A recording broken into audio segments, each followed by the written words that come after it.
तूफान आ गया है, उसके बारे में बताता हूं अगला चैप्टर।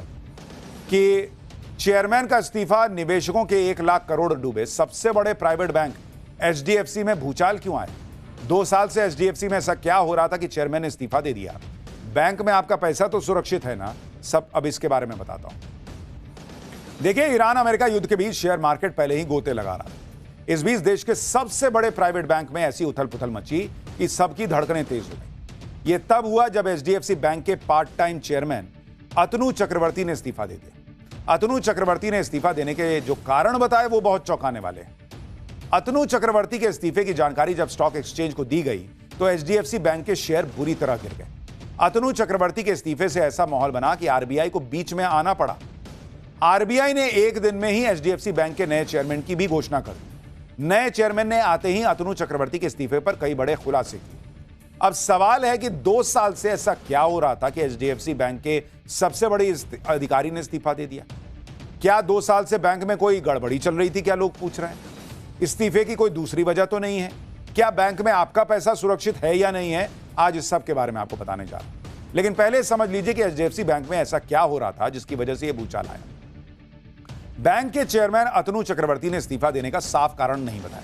वो बैंक में कामकाज के तौर तरीकों से सहमत नहीं थे, इसलिए उन्होंने पद छोड़ने का फैसला किया। अतनु चक्रवर्ती ने अपने इस्तीफे में लिखा कि पिछले 2 सालों में मैंने बैंक के अंदर कुछ ऐसी घटनाएं और तौर तरीके देखे जो मेरे निजी मूल्यों और नैतिकता से मेल नहीं खाते। उन्होंने कहा कि मैं इस बात की पुष्टि करता हूं कि इस्तीफे के पीछे कोई और बड़ा कारण नहीं। अब सवाल उठता है कि 2 साल में ऐसा क्या देख लिया भाई जो उनसे बर्दाश्त नहीं हुआ और उन्होंने इस्तीफा दे दिया, और ऐसा कुछ था तो भाई 2 साल से क्यों नहीं दिया। एचडीएफसी बैंक देश का सबसे बड़ा प्राइवेट बैंक है। अतनु चक्रवर्ती बैंक के सबसे बड़े अधिकारी थे। 2 साल में ऐसा क्या हो रहा था जो उन्हें पसंद नहीं आ रहा था, और अगर पसंद नहीं था तो वो उसे बदल क्यों नहीं पा रहे थे, यह भी सवाल है। आप देखिए कि अतनु चक्रवर्ती के इस्तीफे के बाद एचडीएफसी बैंक के शेयर की क्या हालत हो गई। अतनु चक्रवर्ती के इस्तीफे के बाद एचडीएफसी बैंक का शेयर लगभग 9% तक टूट गया।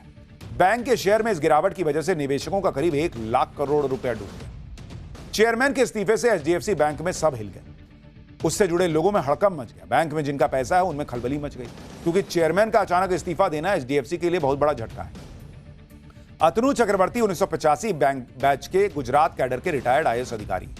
35 साल की सर्विस के दौरान उन्होंने आर्थिक मामलों के सचिव जैसे महत्वपूर्ण पदों पर काम किया है। वो बजट बनाने की प्रक्रिया और निवेश विभाग के प्रमुख रह चुके हैं। अप्रैल 2021 में उन्हें एचडीएफसी बैंक का पार्ट टाइम चेयरमैन बनाया गया था। मई 2024 में फिर से उन्हें इस पद पर नियुक्त किया गया, जिसके बाद उनका यह कार्यकाल मई 2027 तक चलने वाला था, लेकिन आज उन्होंने अचानक इस्तीफा दे दिया। यह भी देखने वाली बात है कि पिछले 5 साल एचडीएफसी के लिए बहुत ही हलचल भरे रहे, खासतौर पर अतनु चक्रवर्ती के कार्यकाल में, क्योंकि उनके कार्यकाल में ही जुलाई 2023 में एचडीएफसी लिमिटेड का एचडीएफसी बैंक में विलय हुआ, जिससे यह $40 अरब का भारत का अब तक का सबसे बड़ा कॉर्पोरेट विलय बन गया। इस विलय के बाद एचडीएफसी बैंक दुनिया का 4था सबसे बड़ा बैंक बन गया, दुनिया का। इसी विलय ने एचडीएफसी को देश का दूसरा सबसे बड़ा लेंडर बना दिया। पद छोड़ते समय अतनु चक्रवर्ती ने कहा कि विलय का जो वास्तविक परिणाम सामने आना चाहिए था वो अभी तक पूरी तरह से नहीं दिखा है। अतनु चक्रवर्ती के इस्तीफे के बाद आरबीआई ने केकी मिस्त्री को 3 महीने के लिए अंतरिम पार्ट टाइम चेयरमैन नियुक्त किया है।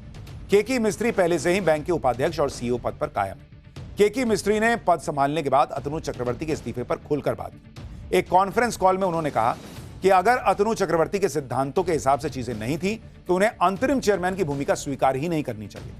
अगर चीजें मेरे सिद्धांतों के हिसाब से नहीं होती तो 71 साल की उम्र में मैंने ये जिम्मेदारी नहीं संभाली होती। उन्होंने कहा कि बैंक में किसी तरह का पावर स्ट्रगल नहीं था, हालांकि कुछ आंतरिक मतभेद थे, लेकिन वो इतने बड़े नहीं थे। लीडरशिप में बदलाव का बैंक के कामकाज और फाइनेंशियल परफॉर्मेंस पर किसी तरह का असर नहीं पड़े। उन्होंने कहा कि 18 मार्च को जो कुछ हुआ उसका बैंक की ऑपरेशनल प्रॉफिटेबिलिटी से कोई संबंध नहीं। लेकिन लोगों के मन में डर आ गया कि भाई क्या होगा एचडीएफसी को लेकर, ये वो। जो जानकार है उनका कहना है कि एचडीएफसी में जो लोगों का पैसा है उसे कोई खतरा अभी नहीं है, या किसी तरह का खतरा दिख नहीं रहा है, क्योंकि एचडीएफसी बहुत बड़ा बैंक है और ऐसे ही एक बड़ा बैंक डूब जाए ये नहीं हो सकता। किसी ने इस्तीफा दिया, ठीक है, अब उसको उसकी जगह कोई आया है, क्या हो रहा है नहीं हो रहा है वो 10 चीजें पता चलेंगी, लेकिन अभी कोई पैनिक जैसी सिचुएशन नहीं। और अब हमारा तूफान आ गया है, उसके बारे में बताता हूं अगला चैप्टर। कि चेयरमैन का इस्तीफा, निवेशकों के 1 लाख करोड़ डूबे, सबसे बड़े प्राइवेट बैंक एचडीएफसी में भूचाल क्यों आए, 2 साल से एचडीएफसी में ऐसा क्या हो रहा था कि चेयरमैन ने इस्तीफा दे दिया, बैंक में आपका पैसा तो सुरक्षित है ना, सब अब इसके बारे में बताता हूं। देखिए, ईरान अमेरिका युद्ध के बीच शेयर मार्केट पहले ही गोते लगा रहा था। इस बीच देश के सबसे बड़े प्राइवेट बैंक में ऐसी उथल पुथल मची कि सबकी धड़कनें तेज हो गई। यह तब हुआ जब एचडीएफसी बैंक के पार्ट टाइम चेयरमैन अतनु चक्रवर्ती ने इस्तीफा दे दिया। अतनु चक्रवर्ती ने इस्तीफा देने के जो कारण बताए वो बहुत चौंकाने वाले हैं। अतनु चक्रवर्ती के इस्तीफे की जानकारी जब स्टॉक एक्सचेंज को दी गई तो एचडीएफसी बैंक के शेयर बुरी तरह गिर गए। अतनु चक्रवर्ती के इस्तीफे से ऐसा माहौल बना कि आरबीआई को बीच में आना पड़ा। आरबीआई ने एक दिन में ही एचडीएफसी बैंक के नए चेयरमैन की भी घोषणा कर दी। नए चेयरमैन ने आते ही अतनु चक्रवर्ती के इस्तीफे पर कई बड़े खुलासे किए। अब सवाल है कि 2 साल से ऐसा क्या हो रहा था कि एचडीएफसी बैंक के सबसे बड़े अधिकारी ने इस्तीफा दे दिया? क्या 2 साल से बैंक में कोई गड़बड़ी चल रही थी? क्या लोग पूछ रहे हैं। इस्तीफे की कोई दूसरी वजह तो नहीं है? क्या बैंक में आपका पैसा सुरक्षित है या नहीं है? आज इस सब के बारे में आपको बताने जा रहा हूं। लेकिन पहले समझ लीजिए कि एचडीएफसी बैंक में ऐसा क्या हो रहा था जिसकी वजह से यह भूचाल आया। बैंक के चेयरमैन अतनु चक्रवर्ती ने इस्तीफा देने का साफ कारण नहीं बताया। वो बैंक में कामकाज के तौर तरीकों से सहमत नहीं थे, इसलिए उन्होंने पद छोड़ने का फैसला किया। अतनु चक्रवर्ती ने अपने इस्तीफे में लिखा कि पिछले 2 सालों में मैंने बैंक के अंदर कुछ ऐसी घटनाएं और तौर तरीके देखे जो मेरे निजी मूल्यों और नैतिकता से मेल नहीं खाते। उन्होंने कहा कि मैं इस बात की पुष्टि करता हूं कि इस्तीफे के पीछे कोई और बड़ा कारण नहीं है। अब सवाल उठता है कि 2 साल में ऐसा क्या देख लिया भाई जो उनसे बर्दाश्त नहीं हुआ और उन्होंने इस्तीफा दे दिया? और ऐसा कुछ था तो भाई 2 साल से क्यों नहीं दिया? एचडीएफसी बैंक देश का सबसे बड़ा प्राइवेट बैंक है। अतनु चक्रवर्ती बैंक के सबसे बड़े अधिकारी थे। 2 साल में ऐसा क्या हो रहा था जो उन्हें पसंद नहीं आ रहा था? और अगर पसंद नहीं था तो वो उसे बदल क्यों नहीं पा रहे थे? यह भी सवाल है। आप देखिए कि अतनु चक्रवर्ती के इस्तीफे के बाद एचडीएफसी बैंक के शेयर की क्या हालत हो गई। अतनु चक्रवर्ती के इस्तीफे के बाद एचडीएफसी बैंक का शेयर लगभग 9% तक टूट गया। बैंक के शेयर में इस गिरावट की वजह से निवेशकों का करीब 1 लाख करोड़ रुपया डूब गया। चेयरमैन के इस्तीफे से एचडीएफसी बैंक में सब हिल गए। उससे जुड़े लोगों में हड़कंप मच गया। बैंक में जिनका पैसा है उनमें खलबली मच गई, क्योंकि चेयरमैन का अचानक इस्तीफा देना एचडीएफसी के लिए बहुत बड़ा झटका है। अतनु चक्रवर्ती 1985 बैंक बैच के गुजरात कैडर के रिटायर्ड आईएएस अधिकारी। 35 साल की सर्विस के दौरान उन्होंने आर्थिक मामलों के सचिव जैसे महत्वपूर्ण पदों पर काम किया है। वो बजट बनाने की प्रक्रिया और निवेश विभाग के प्रमुख रह चुके हैं। अप्रैल 2021 में उन्हें एचडीएफसी बैंक का पार्ट टाइम चेयरमैन बनाया गया था। मई 2024 में फिर से उन्हें इस पद पर नियुक्त किया गया, जिसके बाद उनका यह कार्यकाल मई 2027 तक चलने वाला था। लेकिन आज उन्होंने अचानक इस्तीफा दे दिया। यह भी देखने वाली बात है कि पिछले 5 साल एचडीएफसी के लिए बहुत ही हलचल भरे रहे, खासतौर पर अतनु चक्रवर्ती के कार्यकाल में, क्योंकि उनके कार्यकाल में ही जुलाई 2023 में एचडीएफसी लिमिटेड का एचडीएफसी बैंक में विलय हुआ, जिससे यह $40 अरब का भारत का अब तक का सबसे बड़ा कॉर्पोरेट विलय बन गया। इस विलय के बाद एचडीएफसी बैंक दुनिया का 4था सबसे बड़ा बैंक बन गया, दुनिया का। इसी विलय ने एचडीएफसी को देश का दूसरा सबसे बड़ा लेंडर बना दिया।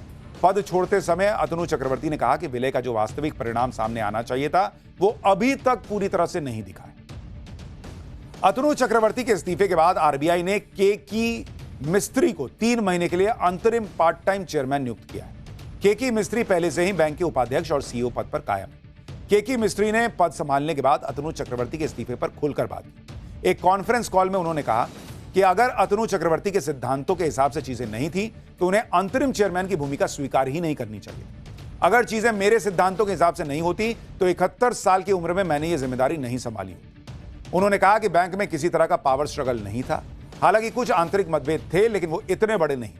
लीडरशिप में बदलाव का बैंक के कामकाज और फाइनेंशियल परफॉर्मेंस पर किसी तरह का असर नहीं पड़े। उन्होंने कहा कि 18 मार्च को जो कुछ हुआ उसका बैंक की ऑपरेशनल प्रॉफिटेबिलिटी से कोई संबंध नहीं। लेकिन लोगों के मन में डर आ गया कि भाई क्या होगा एचडीएफसी को लेकर। ये वो जो जानकार है उनका कहना है कि एचडीएफसी में जो लोगों का पैसा है उसे कोई खतरा अभी नहीं है, या किसी तरह का खतरा दिख नहीं रहा है, क्योंकि एचडीएफसी बहुत बड़ा बैंक है और ऐसे ही एक बड़ा बैंक डूब जाए ये नहीं हो सकता। किसी ने इस्तीफा दिया, ठीक है, अब उसको उसकी जगह कोई आया है, क्या हो रहा है नहीं हो रहा है वो 10 चीजें पता चलेंगी, लेकिन अभी कोई पैनिक जैसी सिचुएशन नहीं। और अब हमारा